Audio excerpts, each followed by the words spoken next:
Now, I will start my discussion on the topic that is continuation of the Aguda array or antenna.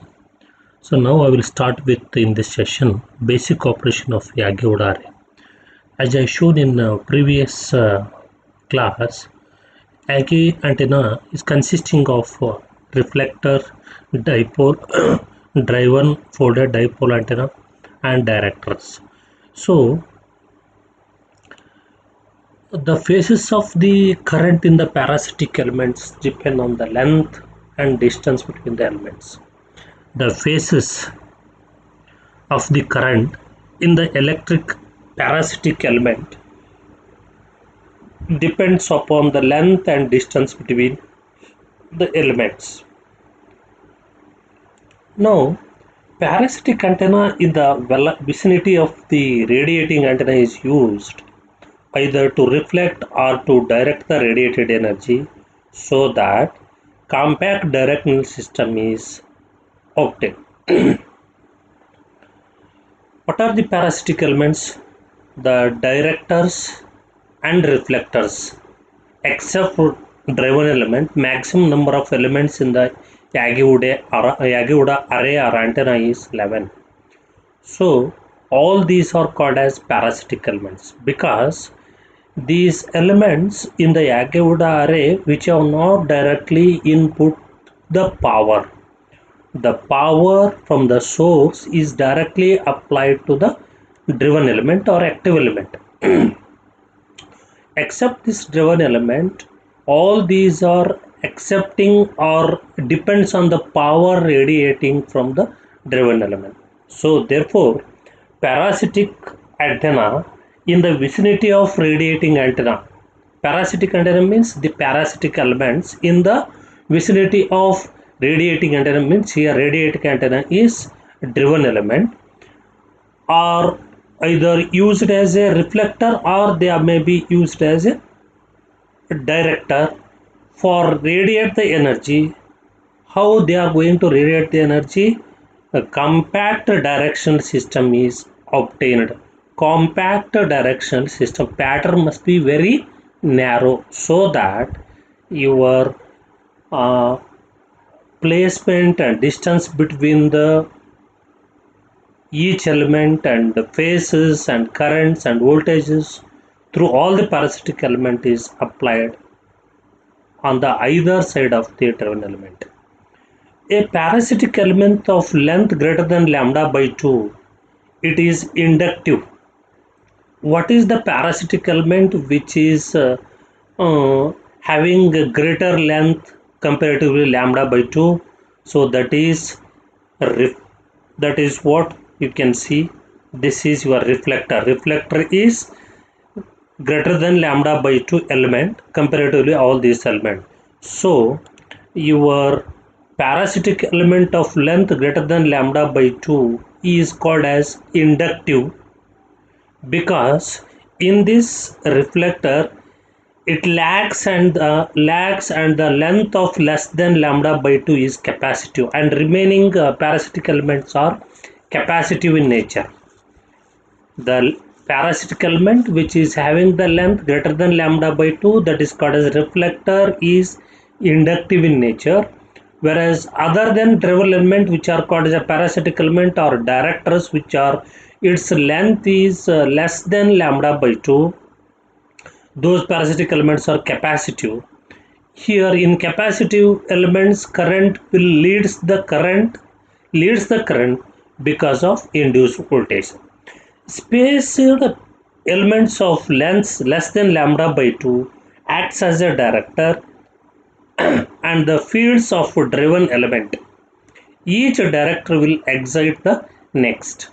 So director elements, first director element as you see here, this first director element is excited by this power from the driven element. After this, from this another one is excited.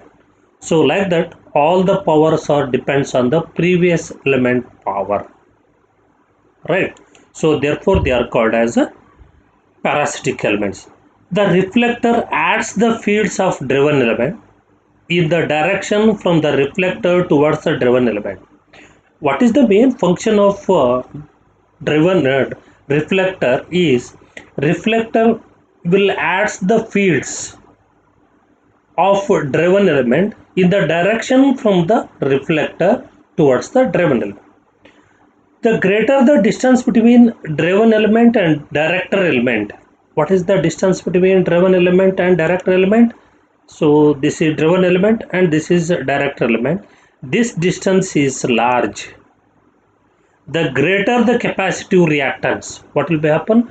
The distance between driven element to parasitic elements such as directors is more or greater. The greater the capacitive reactance which is used to provide correct facing of parasitic elements. Correct facing of parasitic elements. Therefore, length of antenna is tapered off achieve reactances. Therefore, length of element is tapered off to achieve reactances. Next is a Yagi system has the following characters. What are those special characters of Yagi antenna or Yagi Uda array is? The three elements array. What are the three elements array? Which are the elements you are having in Yagi Uda array? Reflector, active and director are generally referred to as a beam antenna. The three element array which is totally it is called as Yagi Uda array is called as beam antenna. It has unidirectional beam of moderate directivity with lightweight, low cost and simplicity in design. What is second characteristics of Yagi Uda antenna? It has unidirectional beam of moderate directivity with lightweight, low cost and simplicity in design. The bandwidth increases between 2% when the space between elements ranges from 0.1 to 0.15 lambda. The bandwidth increases between 2% when the space between element ranges from 0.1 lambda to 0.15 lambda. It provides a gain of 8 dB and a front to back ratio of 20 dB. Yagi Uda array provides a gain of 8 dB and front to back ratio is 20 dB. And this Yagi Uda array is known as super directive or super gain antenna because system results a high gain. Here in Yagi Uda array you are having the high gain. Because of this high gain, Yagi Uda array is known as Yagi Uda antenna is known as super directive or super gain antenna. If greater the directivity is to be obtained from this Yagi antenna, if you want to achieve greater directivity, more directors are added to the array or more directors are used. Array up to 40 elements can be used. How much you can use the maximum? I told in previous class maximum elements in an Yagi Uda array is 11. But if you want to still increase the gain of the or directivity of the antenna, you can add more number of directors up to 40, and arrays can be stacked to increase the directivity. Arrays can be stacked to increase the directivity. It is essentially a fixed frequency device. Yagi Uda antenna is a fixed frequency device because frequency sensitivity and bandwidth of about 3% is achievable. It is essentially, this is designed for fixed frequency.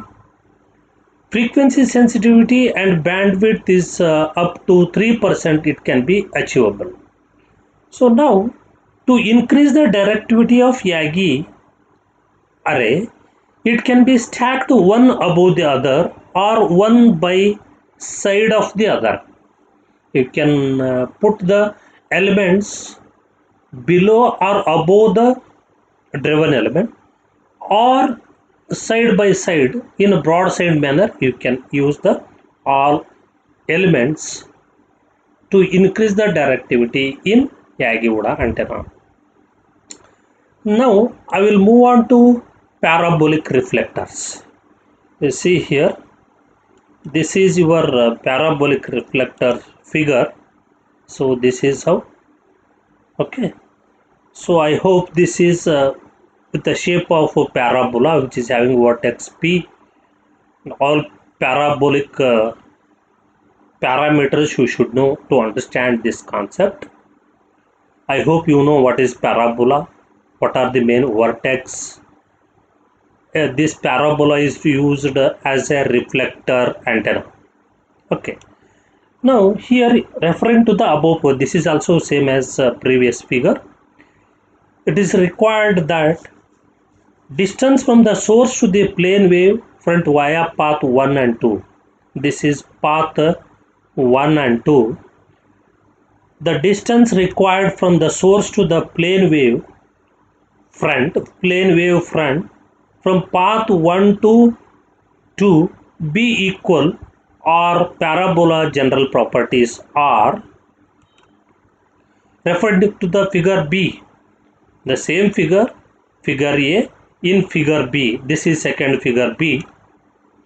The parabolic curve may be defined as follows. In second figure shows, from the second figure, parabolic curve may be defined as the distance from any point P on a parabolic curve to a fixed point F. The distance from any point on a parabola. The distance any point on a parabola, this is a point P, any point on a parabola, curve to a fixed point F called as a focus. Focus is a one parameter. It is the distance from any point P on a parabolic curve. A point is taken as a reference center point. You see in figure P, this is a point P. Okay. From here, your point F. F is the a distance point P on the parabolic curve. So this is, it is called as a focus. It is equal to perpendicular distance to a fixed line called as a directrix. The distance between focus and the point P, it is equal to the perpendicular distance to a fixed line called as directrix. In figure B, PF is equal to PQ. You see here, PF is equal to what is? This is your PF is equal to PQ. This is your PQ, P to Q. So now it is in figure C, let A dash be a line normal to the axis at any arbitrary distance from QS from the directrix. In figure C, you see here, in figure C, what is he is going to say? In figure C, A dash be a normal to the axis. What is A dash? A dash, this line. A dash will be the normal to the axis at an arbitrary distance QS from the directrix. This line, vertical line, is situated. So this is your vertex. From here to here you are having some distance. Okay. From the directrix. Since PS is equal to QS minus PQ, PS is equal to, what is this PS? PS is equal to, you see, PS is equal to, right, QS minus PQ, and PF is equal to PQ. So it follows that distance from the focus to S is PS is equal to QS minus PQ and PF is equal to PQ. That means distance from the focus to S is PF plus PS is equal to PF plus QS minus PQ. is equal to QS. Okay. Thus, a property of a parabolic reflector is that waves from an isotropic source at the focus. What is the parabolic reflector property? A property of parabolic reflector is that the waves from the isotropic source at the focus. What is isotropic source at the focus? So this point P or this F is called as a focus. Okay. So focus that are reflected from the parabola arrive at a line A dash with equal phase. They are reflected from the parabola curve to arrive a line at A dash with equal phase. Whatever the energy, radio energy radiated from the isotropic source as source S or vortex S, that will be striked out to the parabola and reflected back towards the line A dash will be in equal in space. The image of the focus is the directrix and the reflected field along the line A dash appears as originated at the directrix as a plane wave. The image of the focus is the directrix. What is image of the focus as the directrix? This is first line and this is second line. Okay, this is first line, this is reverse back. So this is reversing back. Here from this point your radio energy is increasing it towards and reverse back towards the A dash. So therefore the image of the focus is the directrix and the reflected field along the line A dash. Reflected field along the line A dash appears as originated at the directrix as a plane wave. It will be original reflected waves is called as a plane wave. The B dash in figure C. What is this B dash in figure C? Where is it? Is not visible. I think this is B dash. I think is here. B dash.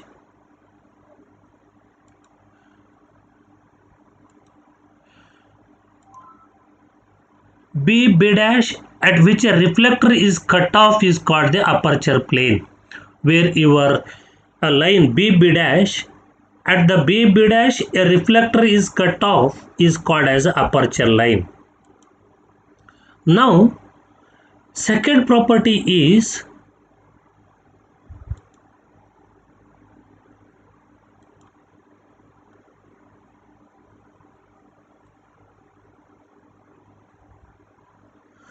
the distance from any point P on a parabolic curve to a fixed point F is called as a focus.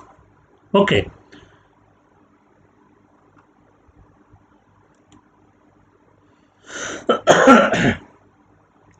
Confining our attention to a single ray or wave path, the paraboloid has the property of directing or collimating radiation from the focus into a beam parallel to the axis.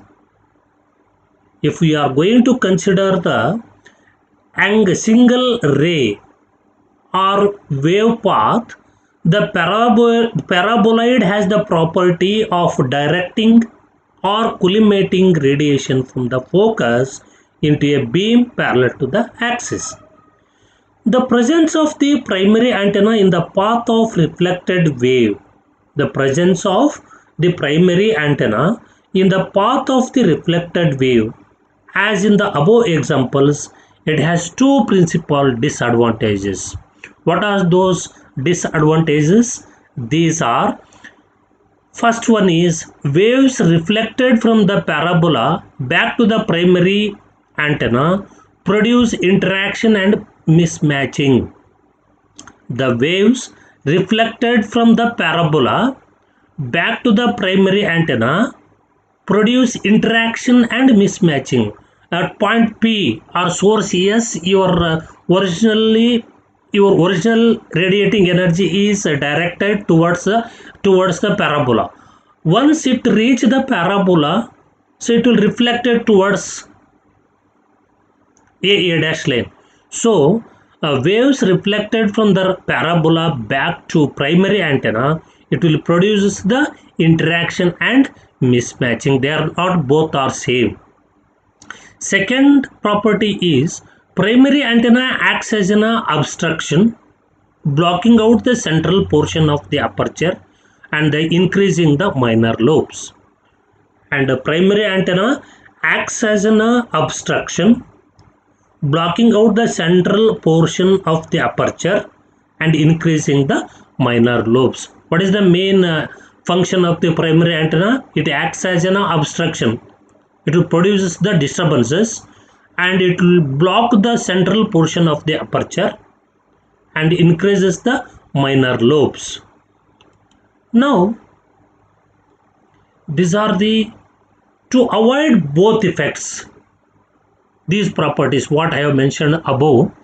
To avoid both effects, a portion of the parabola can be used and a primary antenna displaced as in figure below. This is called as an offset field.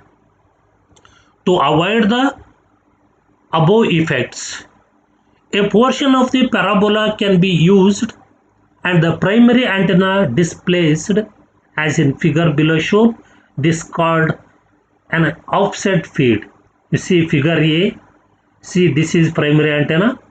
This is a original radiating energy direction. It will hit the parabola and this is reflected or image ray from the parabolic phase towards the A dash line. So lambda by 2 antenna and reflector. This is one reflected ray. This point is second reflected ray. So this will produce the secondary pattern like this. This is the main lobe. These are the side lobes. Okay. Now in figure B, horn antenna will produces the primary pattern as a isotropic radiator. Figure C is horn antenna. It will be radiating as a primary pattern like this. It will radiate in this direction and reflected ray will be produced secondary pattern like this. Okay, you see here.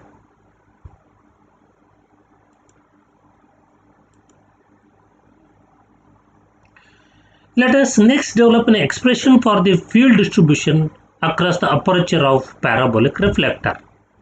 Let us next develop an expression for the field distribution across the aperture of a parabolic reflector, because development is simpler for a cylindrical parabola. This case is treated first as an introduction to the case for a paraboloid. Okay. Now consider a cylindrical parabolic reflector with line source as in figure A.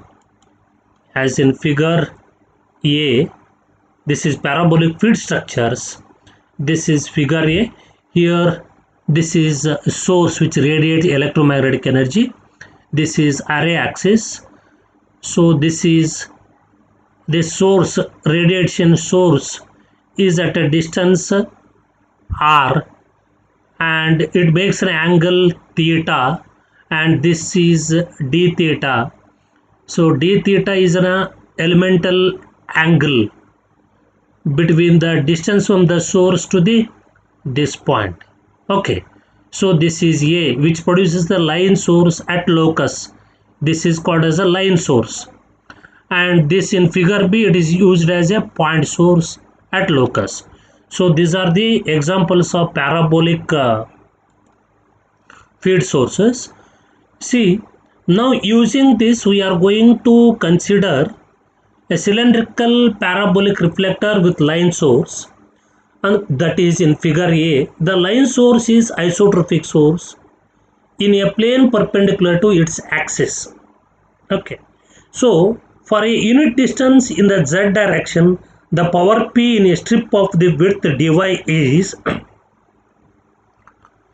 P is equal to dy into SR.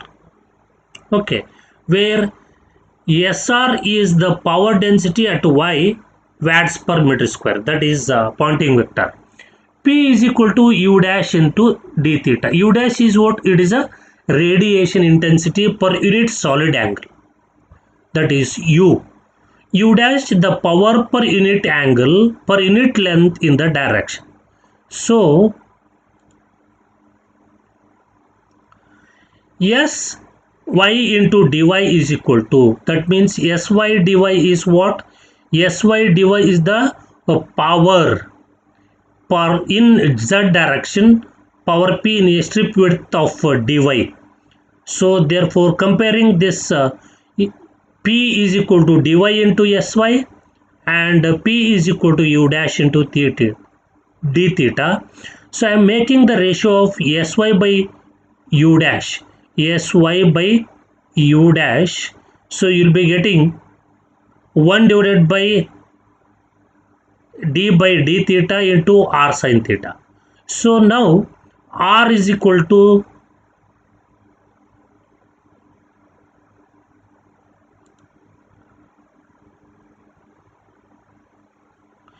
2l divided by 1 plus cos theta. R is equal to 2l divided by 1 plus cos theta from the geometry of the figure. Okay, so therefore E by E theta by E0 is equal to root of 1 plus cos theta by 2. So therefore P is equal to 2 pi rho d rho into S rho. Therefore P is equal to 2 pi sin theta d theta du. So equating these two above equations, P d rho S rho is equal to sin theta d theta du. So therefore S rho by u is equal to sin theta by rho into d rho by d theta. So S rho is equal to 1 plus cos theta whole square divided by 4l square into u. So therefore S theta by S rho is equal to 1 plus cos theta square divided by 4. So therefore E theta by E naught is equal to 1 plus cos theta by 2.